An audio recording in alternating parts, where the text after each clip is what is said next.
And so when I was able to attend the group, which was, it was challenging just walking in the door. And walking in, and here's the facilitator, here are all these other people, all of whom are survivors. I don't know any of them. And one of the ways that the group starts, which we still do to this day, is we all introduce ourselves and say what our name is and who we lost and maybe when, and possibly how, just depends on how much people want to go to. Usually don't go into much detail at the beginning. And I remember I started crying before I was done saying my name, because it was the first time I'd been anywhere where that was kind of that release that I'd been able to have. Here are people who are not going to try to tell me what to think. These are all people who understand what I'm going through. They can't know, because no one can know. And one of the things that I coach people on is you don't ever try never to look at somebody and say, I know how you feel, because you don't know how that person feels. Even with someone who's lost their wife, like I have, there may be a backstory that I don't know. So I can't possibly know how that person could feel. But at least I was in a group of people who understood and had gone through a lot of the same experiences that I'd had. Yeah, y'all can relate to each other. Completely. Right. And one of the first things that I realized, sort of my grand epiphany of that first meeting, was I'm hearing all these people talk, and I finally looked at the facilitator and said, it feels like we're all talking about the same person. Because this person over here, you're talking about the person you lost. It sounds like what Laura was going through. And you over here, you're talking about something that sounds like how my family members are treating me. It just feels like it's all the same story. And Linda, who is a facilitator, looked at me and said, that's because they all had the same disease. And I'd never really thought of it that way. Yeah, that's true.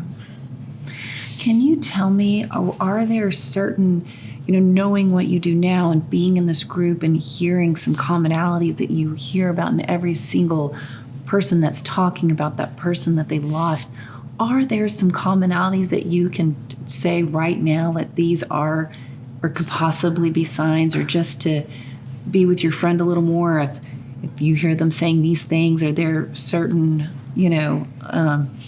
are there certain characteristics almost of people that might attempt that or have in the past? So there's a lot of really great information that's on the American Foundation for Suicide Prevention website. Okay. Which is where most of the information I've gotten is either come from there or come from some of the other books I've read. But one of the signs is when there's a change in their behavior over a period of time. Okay. Being sad at one moment, that's not an indication. But if they're sad over a long period of time, like weeks, they lose interest in the things that they used to really care about. They don't want to do that anymore. They're not sleeping. Maybe another indication is if they start giving away their personal belongings, or if they start talking about dying, talking about death, or writing about it. And one of the things that I mentioned the 10-year-olds that now are attempting suicide. We've had people who come to our group who will say, they lost their 13 or 14-year-old. This person was all the other kids went to them to get help, which was a trait that Laura had. She was that one who helped the med students. They all went to her. They were the life of the party. You would never know there was anything wrong with them. And then they come to another meeting 2 weeks later or 4 weeks later, and they go, well, we saw their journal. And they've been talking about being unhappy and talking about killing themselves for 2 years. So not that I'm encouraging parents to go, pilfer their kids' journals, but I think you have to be on the lookout for not only if they're sad for a period of time, but if they kind of deny their unhappiness and take on the unhappiness of others. They're trying to help them. And it seems so shocking to me that the person who takes on all those others' unhappiness is the one who is themselves so unhappy. And there's a thing called, there's a saying that at some point someone has to take care of the caretaker, because if you're the caretaker, it can wear you down. Right. So those are some things also, if they actually talk about killing themselves or hurting themselves. And I didn't ever hear Laura say anything about that. Some of her friends did. But again, they're looking at this person who's always been there to help them. No, she would never do that. What about if somebody, a parent or a friend, does say, hear somebody say, a 10-year-old boy, I want to kill myself. What, like you said, there's websites you can go and look at.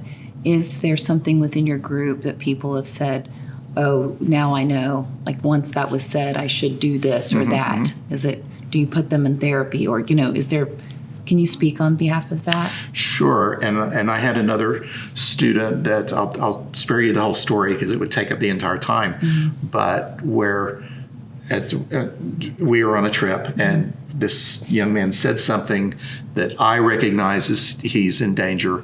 Our head chaperone, who was a nurse, also heard it. And we both kind of shot each other this look and went, okay, this kid needs help.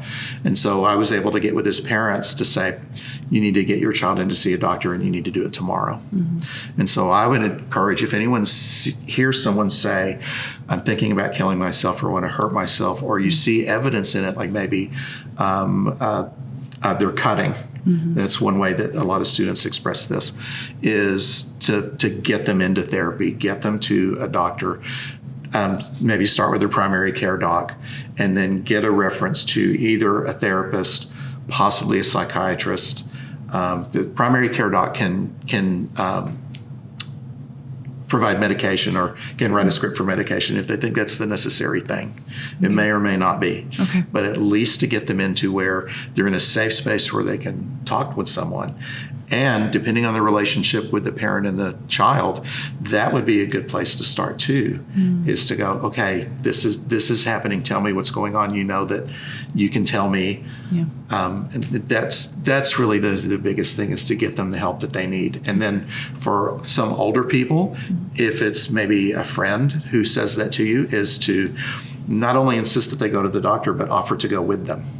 Oh, I love that. I love that. And or even not even offer to say, I'm going with you, and to do things for them. One of the just show up at their house and go, we're going for a walk. Let's go. Let's take your dog. We're going to go for a walk. Get them out of the house. Get them to move around. Exercise can be very helpful in that respect. And one of my friends, when I was going in the immediate aftermath of Laura's death, when she heard the telephone ring one too many times and saw the look on my face, because I knew this is someone who's calling me to ask me about Laura, and I'm going to have to tell the whole story again. And how much it was wearing on me, just put up her hand and went, that's it. You're not answering the phone anymore. I'm going to do it from now on. And I'll find out who it is. And if it's someone that I'll tell you who it is. If it's someone that you want to talk with, then I'll put you on the phone with them. And that was such a relief for me. Yes. And so anything that you can do, it's kind of in the category of acts of service. Anything you can do for someone like that who's suffering, who's maybe a peer or someone who's close to an age, I think those things can be very helpful. I love that you're saying that. There's that program, but it's for kids, Big Brothers, Big Sisters. And I've always wondered, when I was going through what I went through, like with mental health and depression and anxiety and stuff, it's so hard to reach out and say you need help. And if there was a program out there where it's needed, where you just need somebody to come and go with you. Yes. Just to say, hey, let's get out and go for a walk today.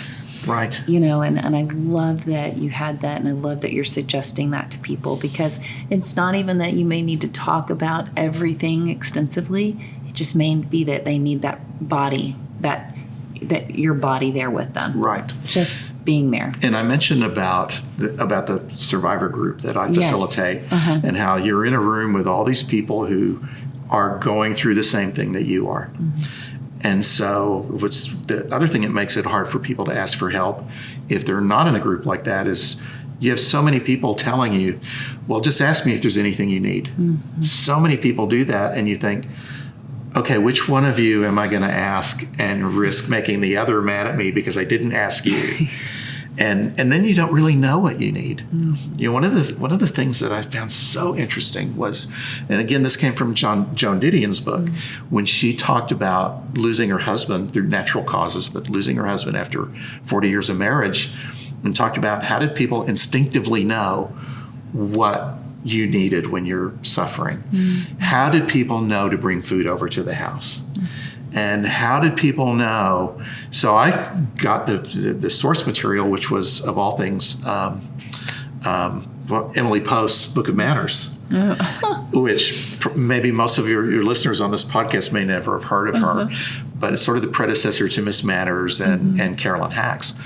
But in here it talked about you don't just bring food, it's got to be warm because the person who's suffering is cold. And I thought about that and thought, you know, that explains why it's September in Texas and I'm wearing blue jeans and a long sleeve shirt. It doesn't make any sense at all.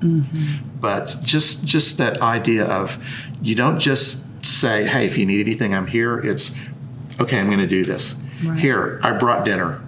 I don't know if you like it or not, but here it is. And I'm going to stay with you and I'm going to fix the plate for you because you don't have the strength to do it. You don't even know you're hungry. Grief is all consuming. And for the people who come to our group who are new, me having that knowledge and what our other members of the group who are long-term survivors know, we have all been there. We all know you feel like you're going crazy. Nothing makes sense anymore. You're not sleeping. You don't know who to trust. You're having people say things to you that are unimaginably cruel. And some of those words are coming from people you thought you could trust, you thought would understand. And so, you mentioned how I could possibly have felt and needing to take care of myself as a survivor. The other thing that we go through is we have a lot of kind of fracturing of relationships that are friendships and where we don't really know who we can trust. And that's hard too. That's another reason why having a group that someone can go to, a group of people who really understand what you're feeling, what you're going through, is so valuable. Well, and because the people that aren't in the group or haven't experienced it up until this point, with you being their friend, family, what have you, there's still so much noise and stigma around suicide. Right. And it's not talked about. It's still kind of swept under the rug. I mean, we are hearing more about it now and on social media, and I'm thankful. But I feel like out of everything else that I see, suicide is still at the bottom. And so I don't even think, if people don't understand what you're going to, and they don't seek out the resources or go to NAMI or some of these sites to understand how to be there for you, then it can just almost be maybe triggering or something. And it's important, I think, for people to go out and find the information that they can. If you have a friend or family member that is all of a sudden had somebody take their life, to understand how just to be there for them. Otherwise, it can maybe fracture some friendships and relationships and things. And one of the things that I tell a lot of people is that I would have some people look at me and go, I don't know what to say. And my response to that is, I know you don't know what to say. And I'm okay with that, because the only way for you to know is to have gone through this. Right. And I don't want anyone to go through this because I know how terrible it is.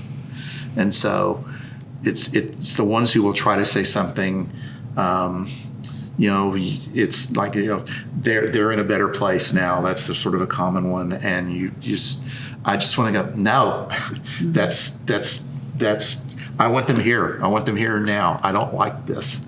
And you're completely right about the stigma. It goes back a long way, back into a lot of religious belief in this country that suicide is a sin.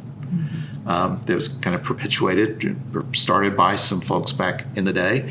And there's still some people who believe that. In fact, I had a friend who looked at me one time and said, well, my uncle killed himself, and I'm always worried that he's going to spend his life in hell now. And when that's there, I think it's partly I don't know what to say because I don't want to upset you. But there's another part to this too. I want to make sure I mention that if you don't say anything to the person, it minimizes their experience and their existence. So for someone to look at me and not say anything and just pretend, not say anything because they don't want me to put that thought in my head. So the first thing is, it's already there. I'm already thinking about Laura. You're not going to say anything that's going to make me think about her. It's already there. But when you don't say anything, it communicates that you don't care. And that's excruciating. Yeah. So to really let people know that saying something, no matter what, say something, I'm here for you. You know, Right. I love you.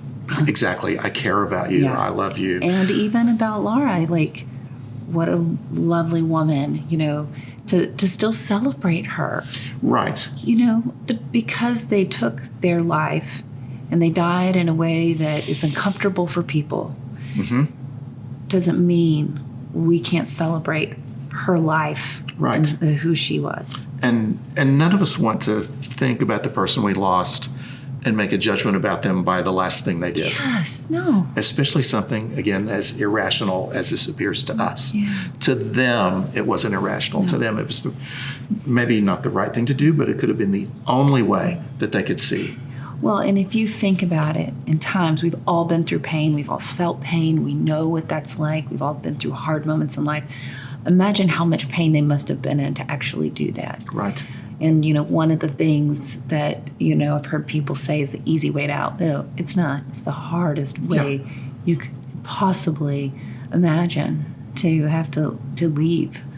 And so those are just some things that bother me when I hear things like that. You Exactly. know, because living in that kind of pain it's you know, it's torturous. Right. And when it goes on for a long period of time, well, no one wants to live like that. And No. we've had people say in our group that, you know, I want my whoever back, my son, my daughter, my mother, my wife, but I don't want them back the way they were, because they were miserable.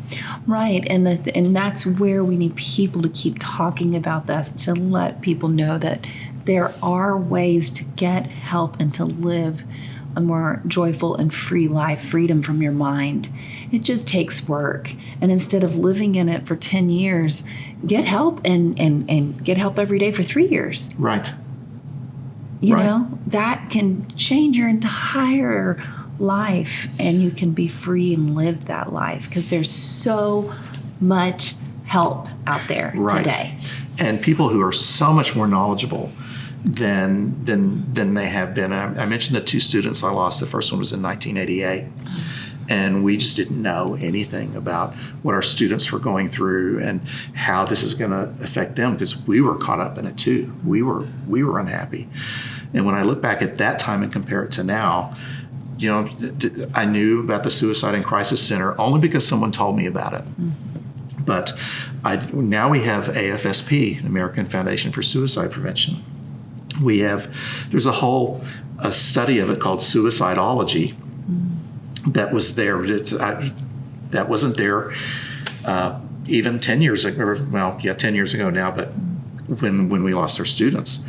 NAMI is here now. It's a great resource. And for someone to just think no one can help me with this, I don't know what to do, and there isn't anything I can do, that's not really accurate now. There are a lot of places out there where someone can get help. They may need a little bit of that push, just someone to go, hey, I know about this group here. Let me help you. Are you thinking about, are you doing these things?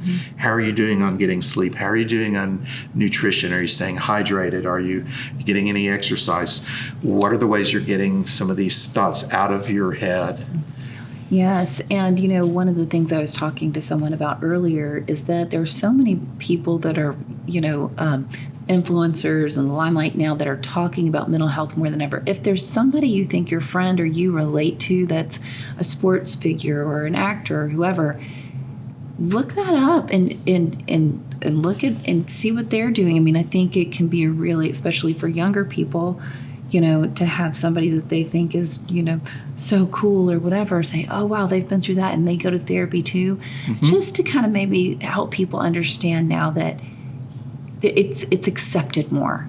And I, you know, not trying to say that and be a comparison, you know, one of the things I think about mental health is comparing yourself to people. And I'm not saying that. I'm just saying if they need a little bit of help trying to go get help, Right. Look, there's people here that we admire here that are starting to do that. Well, I think everyone's looking for their tribe. Yeah. Right. And so when you see others who are having the same experiences as you, it creates that sense of belonging. I agree with you. The comparison, that's a dangerous road to go down. Comparison. Envy, jealousy, that's where that leads to. But to find a group of people who are like-minded in, oh, you're struggling too. Oh, okay, what did you do? What are you doing? And that works for survivors too. And one of the first experiences I had in Austin was in the September after Laura died. So this would have been 2007. And I went to the Out of the Darkness walk that's held at the Capitol every fall. And I remembered looking around at this group of people, and there were probably easy 400 or 500 people there. And just thinking, look at all these people who are survivors like me. I'm not the only one who's going through this, because you get that sense of aloneness being a survivor. You feel like nobody else is going through this. No one else understands. The world just kind of keeps going on. And you have to go through this reaction of how dare the world continue to spin when I'm in such pain. But going there and seeing all these other people was so helpful to me. And I was a member of a Yahoo group for years that was an international group, which there was always somebody awake. If you needed somebody, there was always going to be someone online. And one of the things that happened was some of the members of the group came to Austin they wanted to go on a vacation. So we met for brunch one day and met for dinner one night. And when we met for dinner, I'm sitting at the table waiting for them to get there. I think there were 5 of them. And before they get there, there's a table of 2 women here and 2 women over here, and they're having a great time. They didn't show up together, but they've bonded. And one of them looks at me and says, "We're 3 of us. We're celebrating birthdays. It's my birthday today. It's hers tomorrow. Hers next week. Are you celebrating a birthday?" It was Laura's birthday, and so I had to tell them, like, this is what's going on. I'm here meeting some friends. We're all survivors. And when I told them how Laura died, one of them looked at me and said, "That's how I lost my mom." And the second went, "Well, we're pretty sure that's how my aunt died, but we're not totally sure. No, that's how I lost my best friend when I was in high school." 3 of the 4 of them were survivors. And I just thought, the odds of this happening. And then when my friends got there, I said, "You guys need to tell my friends like your situation." I mean, from that moment on, we were a group. And so I just would like to tell really your listeners that there are people out there like that. If you're a survivor, you're not the only one. There's so many more people out there. And if you want to just look at it from a statistics point of view, that I think the most recent statistics were there were over 40,000 people in the United States who had killed themselves. And then the estimation is that over that period of time, for every individual that kills themselves, there are 6 to 8 people who are profoundly affected by that death. Okay, now we're up to about 250,000 people, and that's just the people who lost someone in that year. So it doesn't take too much to extrapolate that there's a lot of people out there who are like us. Yeah. And I've run into people who will, when I tell them my story, they'll say, "Oh, you know what? I'm really worried about my nephew because he's doing this. What can I do?" And so I just think the more that we're open and honest and talk about it, that's going to help address the stigma. I don't think it's ever going to totally go away, because there's just going to be people out there who aren't willing to go that far. Right. But the more we can do to be open and honest about it, the better off we're going to be. And quite frankly, that's a commitment that I've made to Laura since she passed away, was I'm going to be open and honest with other people about her and about me, and in a way to try to pay back to her. Well, you have done that today so beautifully. And, just want to honor Laura and her time on life and what she meant to you. And thank you for, living out what you promised to her, because you're so open and honest here today. And And I just know that, the more we keep talking about it and letting people understand, we can just have a conversation around this, and it's actually healing and informative, and we can get to know more, and we can get to speak to others is so powerful. So thank you. Yes, absolutely. Thank you for well, being Julie, here. Thanks so much for giving me the opportunity to talk about our group, to talk about my experiences, to talk about Laura. I just hope for the people who are out there listening to this podcast that if there's someone who knows someone who needs help, they'll encourage them to do that. If there's someone who sees that they're struggling and they want assistance, that they'll avail themselves of the new 3-digit helpline 988, Yes. which is a great resource, and not just for people who have suicidal ideation, but also for survivors. There's many more resources there. Yes, thank you for reminding us on that. Yeah, and then your Austin chapter here, Survivors of Suicide. Austin Survivors of Suicide, and I'm one of several. There's other groups here in the Austin area, and I can't say they're all over, but in a lot of the large metropolitan areas, there's probably going to be a group that meets. And the way to find out is if you go to the AFSP website. Okay. There's a place on there. One of the buttons says I lost someone. And then if you type in your zip code, it'll tell you, there's a group within 30 miles of this zip code. Thank you. And so and that'll give you, then the contact information is on there. So if someone were to type in a zip code in the Austin area and it's the right zip code and the right distance away, they'll be able to see our group in addition to the other groups that are here in town. Perfect. Thank you again. All right, great. Thanks, Julie. Okay. Thank you again for joining us at Speak as One. I want to thank Peter again for being here with us. He has offered so much information and resources, and we will have everything listed below. And the way that you can support us and help get this story out is to like, subscribe, and share with your friends. And thanks again, and we will see you next time.